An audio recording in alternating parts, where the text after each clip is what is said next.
Well, here we are. It was sunny just about an hour and 30 minutes ago. And, yeah. This is fine.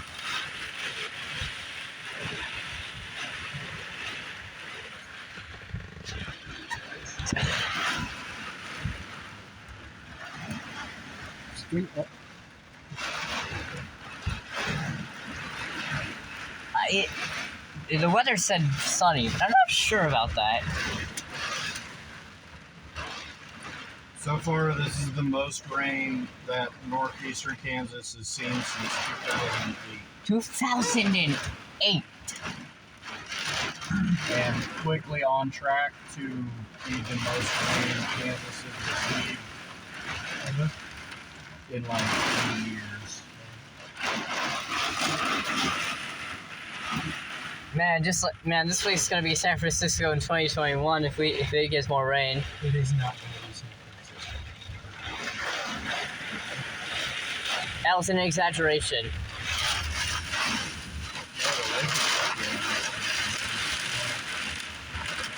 So yeah, this is happening.